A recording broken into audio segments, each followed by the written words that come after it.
On March 10th, 2011, I was in Cambridge at the MIT Media Lab, meeting with faculty, students, and staff, and we were trying to figure out whether I should be the next director.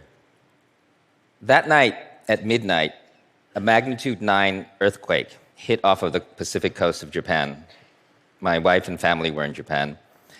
And as the news started to come in, I was panicking. I was looking at the news streams and listening to the press conferences of the government officials and the Tokyo Power Company and hearing about this explosion at the nuclear reactors and this cloud of fallout that was headed towards our house, which was only about 200 kilometers away. And the people on TV weren't telling us anything that we wanted to hear. I wanted to know what was going on with the reactor, what was going on with the radiation, whether my family was in danger. So I did what instinctively felt like the right thing, which was to go onto the internet and try to figure out if I could take matters into my own hands. On the net, I found there were a lot of other people like me trying to figure out what was going on. And together we sort of loosely formed a group, and we called it Safecast. And we decided we were going to try to measure the radiation and get the data out to everybody else, because it was clear that the government wasn't going to be doing this for us. 3 years later, we have 16 million data points. We have designed our own Geiger counters that you can download the designs and plug it into the network. We have an app that shows you most of the radiation in Japan and other parts of the world. We are arguably one of the most successful citizen science projects in the world, and we have created the largest open data set of radiation measurements. And the interesting thing here is thank you. How did a bunch of amateurs who really didn't know what we were doing somehow come together and do what NGOs and the government were completely incapable of doing? And I would suggest that this has something to do with the internet. It's not a fluke. It wasn't luck, and it wasn't because it was us. It helped that it was an event that pulled everybody together, but it was a new way of doing things that was enabled by the internet and a lot of the other things that were going on. And I want to talk a little bit about what those new principles are. So, remember before the internet? I call this BI, okay? So, in BI, life was simple. Things were Euclidean, Newtonian, somewhat predictable. People actually tried to predict the future, even the economists. And then the internet happened, and the world became extremely complex, extremely low cost, extremely fast, and those Newtonian laws that we so dearly cherished turned out to be just local ordinances. And what we found was that in this completely unpredictable world, that most of the people who were surviving were working with a sort of a different set of principles. And I want to talk a little bit about that.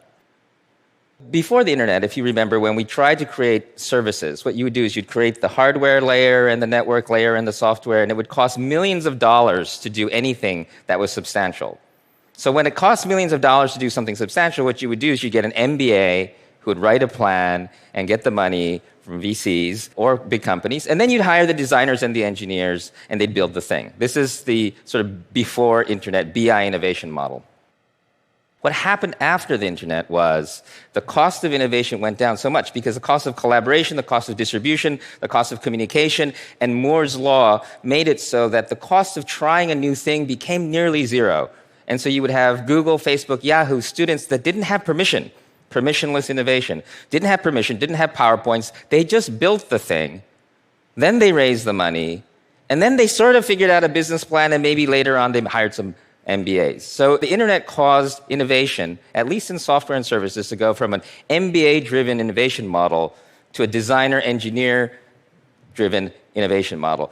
And it pushed innovation to the edges, to the dorm rooms, to the startups, away from the large institutions, the stodgy old institutions that had the power and the money and the authority. And we all know this. We all know this happened on the internet. It turns out it's happening in other things too. Let me give you some examples. So at the Media Lab, we don't just do hardware. We do all kinds of things. We do biology, we do hardware. And Nicholas Negroponte famously said, demo or die, as opposed to publish or perish, which was the traditional academic way of thinking. And he often said, the demo only has to work once. because the primary mode of us impacting the world was through large companies being inspired by us and creating products like the Kindle or Lego Mindstorms. But today, with the ability to deploy things into the real world at such low costs, I'm changing the motto now. And this is an official public statement. I'm officially saying, deploy or die. You have to get the stuff into the real world for it to really count. And sometimes it will be large companies. And Nicholas can talk about satellites. Thank you. But we should be getting out there ourselves and not depending on large institutions to do it for us. So last year, we sent a bunch of students to Shenzhen. And they sat on the factory floors with the innovators in Shenzhen, and it was amazing. What was happening there was you'd have these manufacturing devices, and they weren't making prototypes or PowerPoints. They were fiddling with the manufacturing equipment and innovating right on the manufacturing equipment. The factory was in the designer, and the designer was literally in the factory. And so what you do is you go down to the stalls, and you would see these cell phones.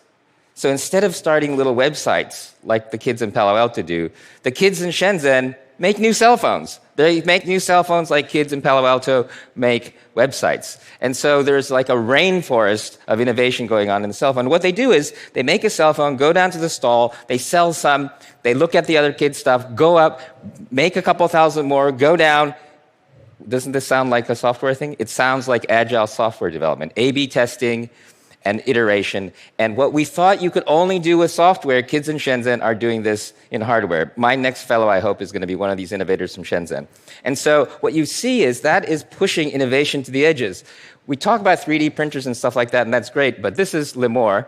She is one of our favorite graduates, and she is standing in front of a Samsung TechWin pick-and-place machine. This thing can put 23,000 components per hour onto an electronics board. This is a factory in a box. So what used to take a factory full of workers working by hand, in this little box in New York, she's able to have a factory. She doesn't actually have to go to Shenzhen to do this manufacturing. She can buy this box and she can manufacture it. So manufacturing, the cost of innovation, the cost of prototyping, distribution, manufacturing hardware is getting so low that innovation is being pushed to the edges and students and startups are being able to build it. This is a recent thing, but this will happen and this will change just like it did with software. Sorona is a DuPont process that uses a genetically engineered microbe to turn corn sugar into polyester. It's 30% more efficient than the fossil fuel method, and it's much better for the environment. Genetic engineering and bioengineering is creating a whole bunch of great new opportunities for chemistry, for computation, for memory. We'll probably be doing a lot, obviously doing health things, but we'll probably be growing chairs and buildings soon. The problem is, Sorona cost about $400 million and took 7 years to build. Kind of reminds you of the old mainframe days. The thing is, the cost of innovation in bioengineering is also going down. This is a desktop gene sequencer. It used to cost millions and millions of dollars to sequence genes. Now you can do it on a desktop like this, and kids can do this in dorm rooms. This is a Gen 9 gene assembler. And so right now, when you try to print a gene, what you do is somebody in a factory with pipettes puts the thing together by hand. You have 1 error per 100 base pairs, and it takes a long time. It costs a lot of money. This new device assembles genes on a chip. And instead of 1 error per 100 base pairs is 1 error per 10,000 base pairs. In this lab, we will have the world's capacity of gene printing within a year, 200 million base pairs a year. This is kind of like when we went from transistors, radios wrapped by hand to the Pentium.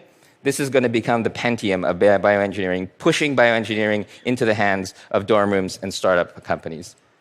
So it's happening in software and in hardware and bioengineering. And so this is a fundamental new way of thinking about innovation. It's a bottom-up innovation. It's democratic. It's chaotic. It's hard to control. It's not bad, but it's very different. And I think that the traditional rules that we have for institutions don't work anymore. And most of us here operate with a different set of principles. One of my favorite principles is the power of pull, which is the idea of pulling resources from the network as you need them, rather than stocking them in the center and controlling everything. So in the case of the Safecast story, I didn't know anything when the earthquake happened, but I was able to find Sean, who was the hackerspace community organizer, and Peter, the analog hardware hacker who made our first Geiger counter, and Dan, who built the 3 Mile Island monitoring system after the 3 Mile Island meltdown. And these people, I wouldn't have been able to find beforehand, and probably were better that I found them just in time from the network.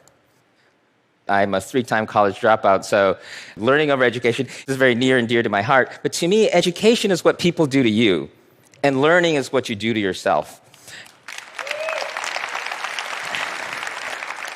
And it feels like, and I'm biased, it feels like they're trying to make you memorize the whole encyclopedia before they let you go out and play.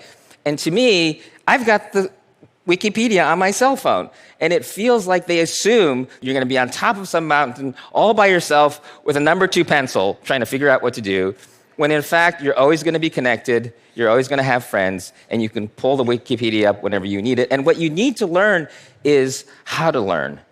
In the case of Safecast, a bunch of amateurs, when we started 3 years ago, I would argue that we probably, as a group, know more than any other organization about how to collect data and publish data and do citizen science. Compass over maps. So this one, the idea is that the cost of writing a plan or mapping something is getting so expensive, and it's not very accurate or useful. So in the Safecast story, we knew we needed to collect data, we knew we wanted to publish the data, and instead of trying to come up with the exact plan, we first said, oh, let's get Geiger counters. Oh, they've run out. Let's build them. There aren't enough sensors. Okay, then we can make a mobile Geiger counter. We can drive around. We can get volunteers. We don't have enough money. Let's Kickstarter it. We could not have planned this whole thing, but by having a very strong compass, we eventually got to where we were going. And to me, it's very similar to agile software development, but this idea of compasses is very important. So I think the good news is that even though the world is extremely complex, what you need to do is very simple. I think it's about stopping this notion that you need to plan everything, you need to stock everything, and you need to be so prepared, and focus on being connected, always learning, fully aware, and super present. So I don't like the word futurist. I think we should be now-ists. Like we are right now. Thank you.